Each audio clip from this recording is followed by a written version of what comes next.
Hi there, Prairie Plant Girl here. I thought today we'd do a little bit of an update and some planting with the squash and melons that I planted, I believe it was May the 6th, so about two and a half weeks ago. It's now May the 21st, I believe, yeah. So technically we're right about the average last frost date here for Saskatchewan, Canada, in the southern part where I am. And normally you wouldn't want to be planting your squash and melon out, especially if they're already started plants like this. But I am going to be planting some of mine out, and I'll show you how I'm going to do that and feel very confident that they'll be safe from cold weather, cold nights, and any possible frost that might come. Because remember, your average last frost date is just an average. It doesn't mean you're guaranteed no frost after this point, and here in Saskatchewan we know that all too well. But I will be able to plant some of these out. So you can see here that things like the squash are growing really, really well. You can see all the roots coming out. This is a sweet meat squash. It has two true leaves and these kind of funny shaped leaves here. Those are the cotyledon or the seed leaves. But it has two true leaves, so it's definitely put on some nice, good, mature growth. I've cut out the two extra seedlings that grew. I didn't pull them out, I cut them off so that I didn't disturb the roots. And the roots are going just like crazy in here. Like you can see those. So I need to get these out. I'd say most of the squash looks like that. I think I have a couple that maybe didn't germinate or do anything, but most of them look like that. The melons, on the other hand, this is the early Canada Wonder. Still has two little seedlings. I'm just waiting for them to throw some true leaves out, and then I'll cut one of them off. But they're taking a little bit longer, which is normal for squash and melons. The squash often is a little faster. So these will stay longer, which is good because the spot I have for the melons isn't ready yet. So I have a little bit of time to keep working on that. This is the Minnesota midget, and it has one true leaf on it there. I think you can see there. And there's another one just starting to come. So they are coming along, and it's starting to poke a few roots out the bottom. So it won't be long now. So I do need to keep working on my project here to get the bed ready for them. They have still had the heat mat on, but I'm actually going to turn it off today because it's quite warm in here every day. They don't need this, and at night it's staying warm enough in the greenhouse. It's staying around 10 degrees Celsius or warmer in the greenhouse overnight now. So I don't need to keep having this heat mat on. It's just wasting energy and babying them too much. So I just haven't remembered to come and turn it off. So I'm going to do that today. So I'm just going to show you the packaging in here because I have a new pack in here, but I have some used Kozy Coats that I'm going to use outside to put around the squash just to give them some extra protection in case we get a late cold snap, late frost. Especially we've had a lot of forest fire smoke in the air here, and that blocks out the sun. It can really bring the temperatures down during the day, and we need that sunshine to keep the heat up overnight, to hold that heat.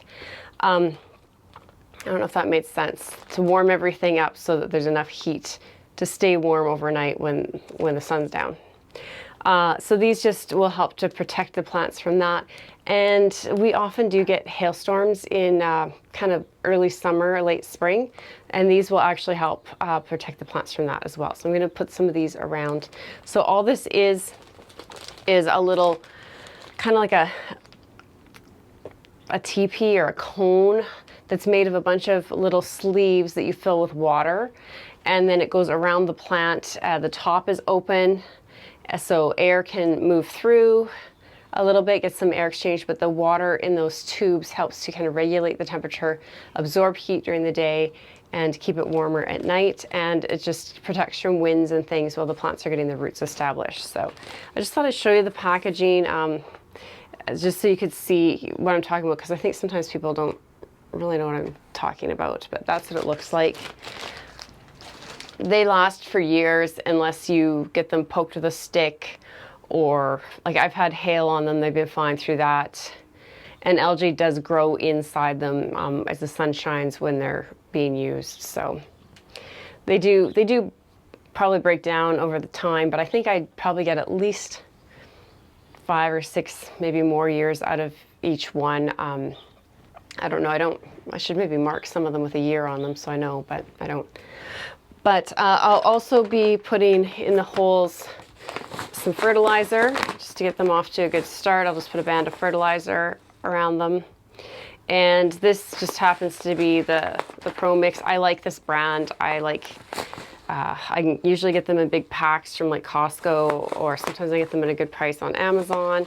And I just have had good success with it, so I tend to go back to it. You could also use just a combination of blood, fish, and bone. So when you're planting your squash or your melons, you want to make sure the ground is warm that you're putting them in. And I've been doing enough planting in the garden now. I know that the soil at that root level is nice and warm to the touch, so I'm quite confident that we're good to go here and we aren't going to shock the plants. If you stick your hand down a little ways and it's still quite cool in your soil, you might want to wait. My raised beds drain out faster from the winter snows, they thaw out faster, and they warm up faster. So if you are gardening in ground, it might still be too damp for you to be putting your squash and melons right in the ground. So let's grab a tray of these. I have my little map of the garden that so I know where I'm going to be putting everything, and we'll go and get some of them planted. And on the way past, let's just appreciate my first ranunculus bloom of the season. Beautiful yellow, still opening up, but I love it. Okay, so I just took a few minutes to put all the squash around my garden space according to my garden plan, and I wrote out some tags so I know what everything is. And now I'm just going to plant them. So in the sowing video where I sowed the seeds, I was showing you these pots. They were called peat pots when I ordered them from Amazon, and I've never had good success with peat pots, but these are actually made out of like pressed paper. And at first I had a lot of trouble getting them to take up the water and hold the water. They would just be dry all the time, and I had to really soak them to get them to hold the water and, you know, absorb it into the soil.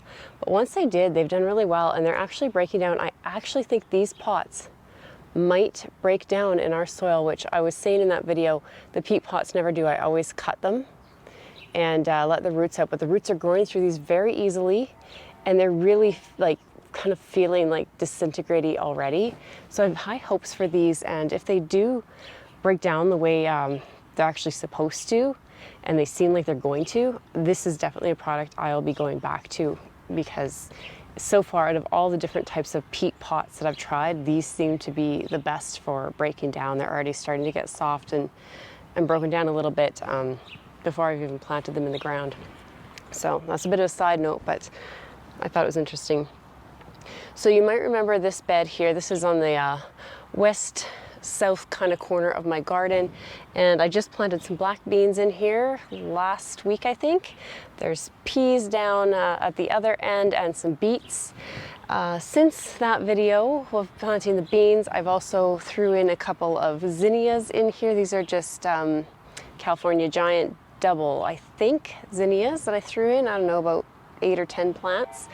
I like flowers in the garden, and I decided this year to put my amaryllis that I grow in the winter inside for flowers. They need to be outside over the summer, and usually I pop the pots outside and forget about them, but they are supposed to be actually planted and let them grow and go through a life cycle out here. So I thought in the garden would be an easy way to keep track of them, dig them out. The soil's really soft, so that's what else is in this bed here.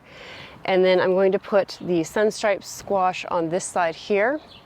And then I have the onyx squash. So these are 2 summer squash, but they'll be planted exactly the same as my winter squash will.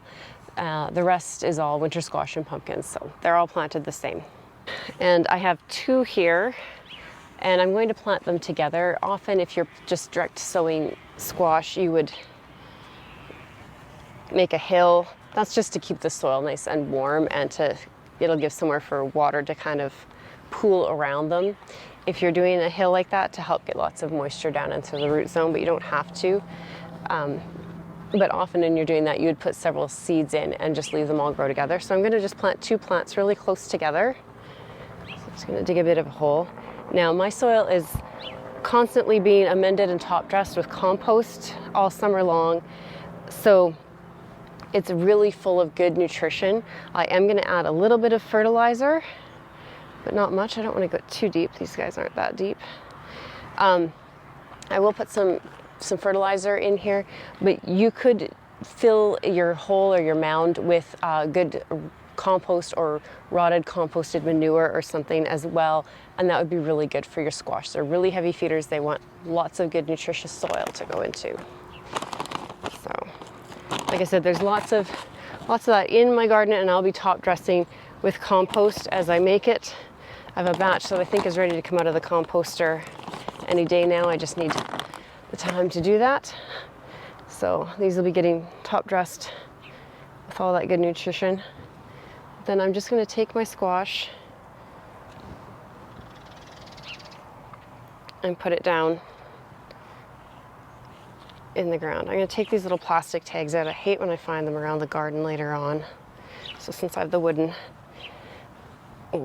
made up there, I don't need it. Now there's a drip line right here. There's another one. It's a little ways away over here, but there's an emitter here and an emitter here, so they'll be getting good regular watering.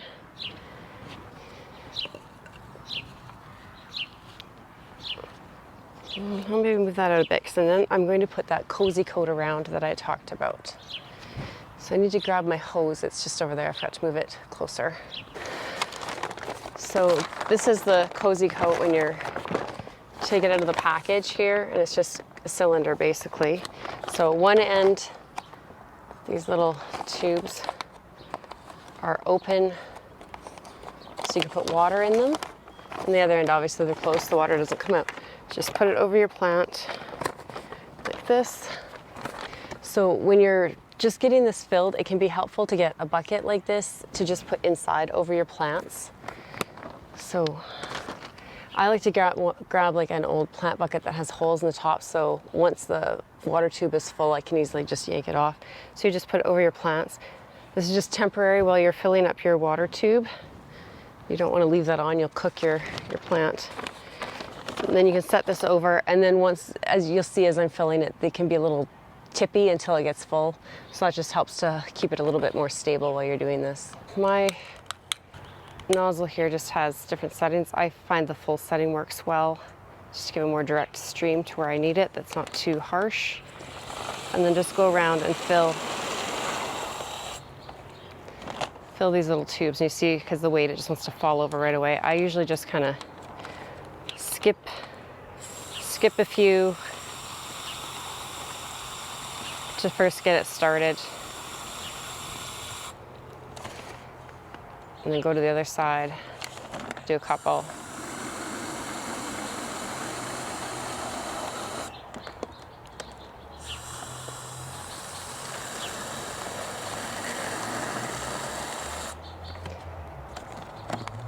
And then once you have a few and it's kind of standing there, you can just kind of go around and fill the whole thing.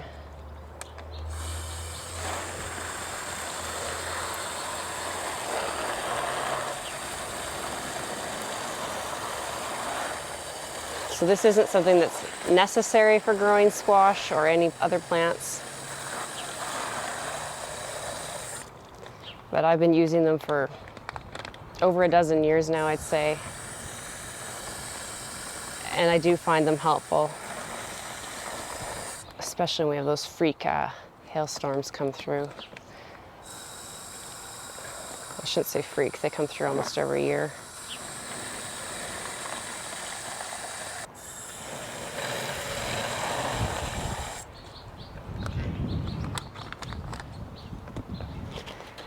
So once those are all full, it's supporting itself. You can just go in, pull that pot out, and then you have this self-supporting little kind of water teepee. Now, if you have really high winds or very unstable ground, it can be helpful to put a couple of small stakes in on the inside just to help hold it, like on an angle, just to help hold it so it doesn't get knocked over. If you have animals or, you know, something running through your yard a lot, that might knock them over because they're a little wobbly, but for the most part, they usually stay up for me. But I find them very helpful. One thing to keep in mind if you're using these is you will take them off later on in the season. Now you could just roll them down and leave them on around the bottom of the plant, but I find that attracts A, it gets a lot of algae growing in here, and B, it attracts slugs and other creepy crawlies you don't really want in your vegetable patch. So if you just fold them down, it'll remove a lot of the water. Step back as you're doing it because you will get wet and the water will be slimy probably depending on how long they've been up. And then you can just lift them off the plant.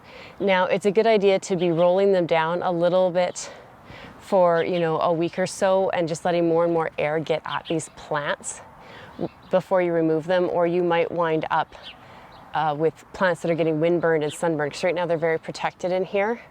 Or once you take them off, you want to put a floating row cover or something over your plants, a box for a few hours a day or something, or on really windy days until they get acclimatized, because it's like you're going to have to harden your plant off again after being in this little space here.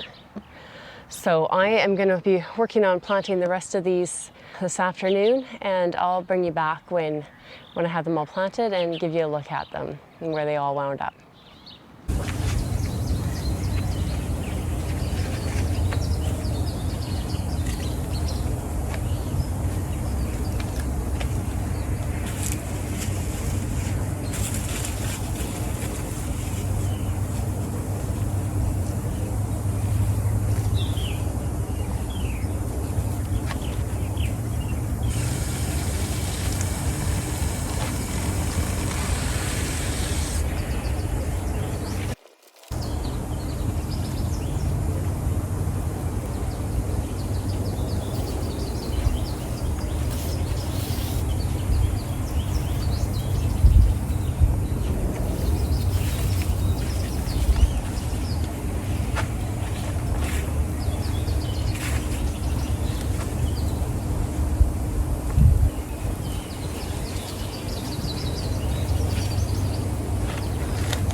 So I managed to get all the plants in the ground here, except I did not do the mashed potato and baked potato squash.